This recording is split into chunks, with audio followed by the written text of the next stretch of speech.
Buenos días, querida familia. Nos reunimos nuevamente alrededor de la palabra del Señor en este sábado de la tercera semana del tiempo ordinario en el que celebramos la memoria obligatoria de San Juan Bosco.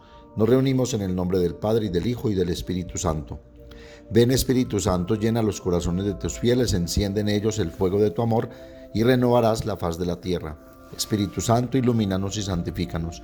María, Madre de la Iglesia, ruega por nosotros. Lectura del segundo libro de Samuel, capítulo 12, versículos 1 al 7a y 10 al 17. En aquellos días el Señor envió a Natán a ver a David, y llegado a su presencia le dijo: había dos hombres en una ciudad, uno rico y el otro pobre. El rico tenía muchas ovejas y vacas. El pobre, en cambio, no tenía más que una cordera pequeña que había comprado. La alimentaba y la criaba con él y con sus hijos. Ella comía de su pan, bebía de su copa y reposaba en su regazo. Era para él como una hija. Llegó un peregrino a casa del rico y no quiso coger una de sus ovejas o de sus vacas y preparar el banquete para el hombre que había llegado a su casa, sino que cogió la cordera del pobre y la aderezó para el hombre que había llegado a su casa. La cólera de David se encendió contra aquel hombre y replicó a Natán: vive el Señor, que el hombre que ha hecho tal cosa es reo de muerte. Resarcirá 4 veces la cordera por haber obrado así y por no haber tenido compasión. Entonces Natán dijo a David: tú eres ese hombre. Pues bien, la espada no se apartará de tu casa jamás por haberme despreciado y haber tomado como esposa a la mujer de Urías elitita. Así dice el Señor: yo voy a traer la desgracia sobre ti desde tu propia casa. Cogeré a tus mujeres ante tus ojos y las entregaré a otro, que se acostará con ellas a la luz misma del sol.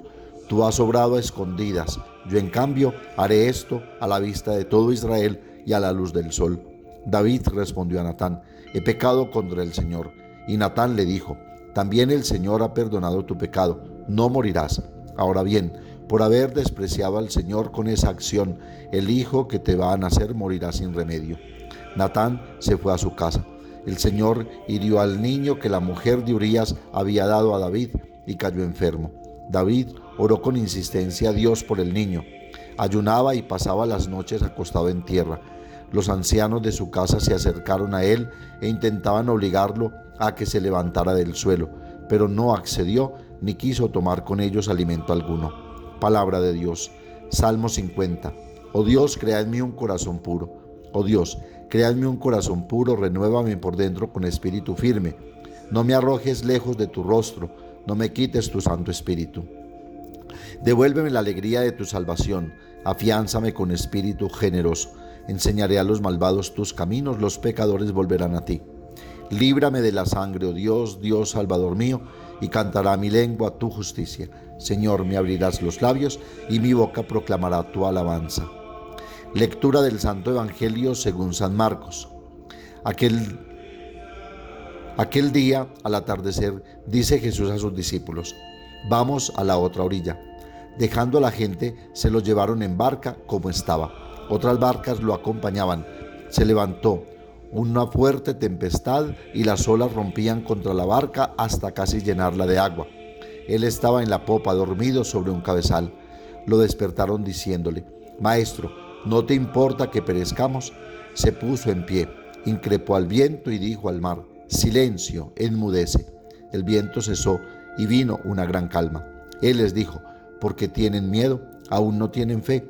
Se llenaron de miedo y se decían unos a otros: ¿pero quién es este? Hasta el viento y el mar le obedecen. Palabra del Señor. Hoy encontramos dos realidades en el Evangelio. Por un lado, Jesús descansa en medio de la tormenta, aparentemente desentendido de lo que pasa. Por otro, los discípulos que, a pesar de su presencia, se sienten perdidos y confundidos por el miedo. La situación nos hace comprender que el descanso de Jesús no se debió a una fatiga abrumadora, sino a una actitud profundamente opuesta a la de los discípulos, pues Jesús los había invitado a ir a la otra orilla de los paganos, porque Él vino a traer a todos la alegría de la salvación, pero ellos se resisten porque temen contaminarse con gente impura. Están dominados por el miedo, se sienten perdidos, dudan de que el Señor se preocupe por ellos, no se dan cuenta que el Señor duerme precisamente a popa, es decir, donde está el timón del barco, desde donde puede controlarlo y conducirlo. Y no es un simple detalle banal ese, pues el Señor siempre está con nosotros y estamos alegres, como dice el Salmo. Jesús, en cambio, descansa confiando en el Padre, pues tampoco es un detalle banal el hecho de que el evangelista diga que se lo llevaron como estaba. Quiere decir que lo llevaban como uno que ha pasado por la muerte de cruz y ha resucitado. De hecho, tampoco es superficial el detalle de que dormía sobre un cabezal o almohadón, haciendo referencia al sudario que cubría su cabeza en el sepulcro. La diferencia no radica en la situación externa. Tanto Jesús como los discípulos enfrentan la tormenta, sino en la actitud interna. Lo mismo ocurre con nosotros. Cuando llegan las tormentas, cuando enfrentamos momentos críticos, cuando experimentamos situaciones difíciles, cuando tenemos que tomar decisiones que tal vez vayan en contra de nuestros principios y tradiciones, podemos apoyarnos en Cristo o dejarnos abrumar por nuestros miedos, por nuestras inseguridades, por nuestros temores. Podemos aferrarnos a Él o culparlo. Podemos centrarnos en Él y flotar o centrarnos solo en nuestros problemas y hundirnos. Sí, en la tormenta podemos confiar en Él o dudar de Él. En definitiva, ¿cuál es la invitación que nos ofrece el texto? Invoquémoslo, despertémoslo, seguros de que Él es más fuerte que nuestras tormentas y que en el momento oportuno traerá la calma, hará calmar los vientos contrarios. Él está aquí en la barca de la iglesia, en la barca de nuestra alma. No lo dejemos solo, invoquémoslo, busquémoslo, aferrémonos a Él sin desaliento, sin desesperación, pues a Cristo no lo despierta la tormenta, sino los gritos de los apóstoles asustadizos. Dios es más grande, Dios es más fuerte, en Él no debemos temer. Recordemos lo que nos decía el Papa Francisco. ¿Cuál es la falta de fe de los discípulos en contraste con la confianza de Jesús? No habían dejado de creer en Él, de hecho lo invocan, pero veamos cómo lo invocan. Maestro, ¿no te importa que perezcamos? ¿No te importa? Creen que Jesús no se interesa por ellos, que no se preocupa por ellos. Entre nosotros, en nuestras familias, una de las cosas que más duele cuando oímos decir, no te importo, es una frase que hiere y desata tormentas en nuestros corazones.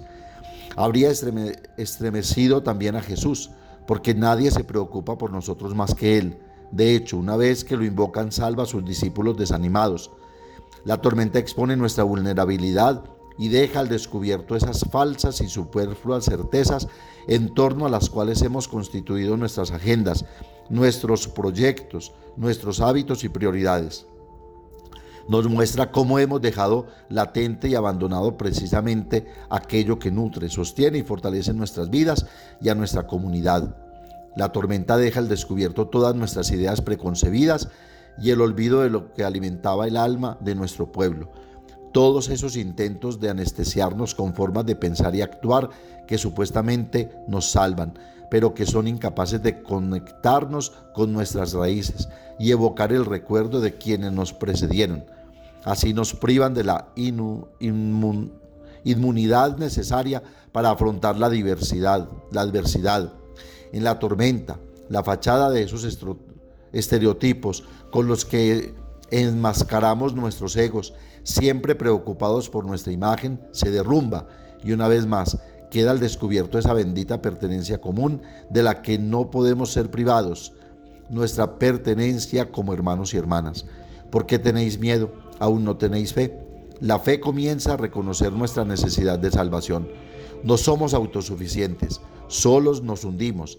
Necesitamos al Señor como los antiguos navegantes necesitaban las estrellas. Invitemos a Jesús a la barca de nuestras vidas. Entreguémosle nuestros miedos para que los venza. Como los discípulos, experimentemos que con Él a bordo no hay naufragio, porque esta es la fuerza de Dios, convertir todo lo que nos sucede en algo bueno, incluso lo malo. Él trae serenidad a nuestras tormentas, porque con Dios la vida nunca muere. Hasta aquí el Papa Francisco. Profundicemos un poco más en el Evangelio. El Evangelio de hoy describe la tormenta en el lago y Jesús durmiendo en la barca. Nuestras comunidades a menudo se sienten como barcas perdidas en el mar de la vida, sin muchas esperanzas de llegar a puerto. Jesús parece haberse quedado dormido en nuestra barca porque ningún poder divino parece librarlos de las dificultades y la persecución. Ante esta situación de desesperación, Marcos recopila varios episodios que revelan la presencia de Jesús en la comunidad. En las parábolas revela el misterio del reino presente en las cosas de la vida. Ahora Marcos comienza a revelar el misterio del reino presente en el poder de Jesús, que ejerce para los discípulos, para la gente y especialmente para los marginados. Jesús conquista el mar, símbolo del caos y de las fuerzas malignas. Una fuerza creativa actúa en él. Jesús vence y expulsa al diablo. Un poder liberador obra en él. Jesús vence la impureza y la muerte. El poder de la vida obra en él. Jesús es el vencedor. Las comunidades no deben temer. Este es el significado del pasaje sobre la tempestad calmada que meditamos en el Evangelio de hoy. El punto de partida. Pasemos a la otra orilla. El día ha sido ajetreado con mucho trabajo. Tras terminar el discurso de las parábolas, Jesús dice: pasemos a la otra orilla, y lo llevan consigo tal como estaba en la barca, desde donde había pronunciado las parábolas. Jesús está tan cansado que se queda dormido en la popa, sobre una almohada. Esta es la imagen inicial que pinta Marcos, una imagen hermosa y muy humana. Situación desesperada. ¿No te importa si morimos? El mar de Galilea está rodeado de montañas. A veces, a través de las grietas de las rocas, el viento sopla sobre el lago, creando tormentas repentinas, vientos fuertes, mar agitado, una barca llena de agua. Los discípulos eran pescadores experimentados. Si creían que la barca se hundía, la situación era peligrosa. Jesús, sin embargo, seguía durmiendo. Este sueño profundo no solo era señal de gran agotamiento, sino también expresión de su tranquila confianza en Dios. El contraste entre la actitud de Jesús y la de los discípulos es sorprendente. La reacción de Jesús: aún no tienen fe. Jesús se despierta, no por las olas, sino por el grito desesperado de los discípulos. Primero se acerca al mar y dice: silencio, enmudece. Y entonces el mar se calma. Entonces se vuelve hacia los discípulos y les dice: ¿por qué tienen tanto miedo? ¿Aún no tienen fe? La impresión que uno tiene es que no hay necesidad de calmar el mar porque no hay peligro. Sucede como cuando llegas a una casa donde hay un perro junto al dueño y éste no deja de ladrar. Pero en este caso no hay que temer porque el dueño está ahí y controla la situación. El episodio del mar en calma evoca el Éxodo, cuando el pueblo sin miedo cruzó las aguas. Evoca al profeta Isaías, quien dijo al pueblo: cuando pasen por las aguas, yo estaré con ustedes. Isaías 43:2.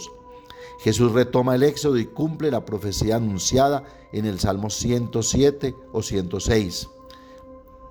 Los discípulos no saben. Jesús calma el mar y les dice: ¿aún no tienen fe? Los discípulos no saben qué responder y se preguntan: ¿quién es este que hasta el mar y el viento le obedecen? Jesús les parece un desconocido. A pesar de haber vivido con él durante mucho tiempo, no saben realmente cómo es. ¿Quién es? Con esta pregunta en mente, las comunidades siguen leyendo el Evangelio y hasta el día de hoy, esta es la misma pregunta que nos impulsa a seguir leyendo los Evangelios.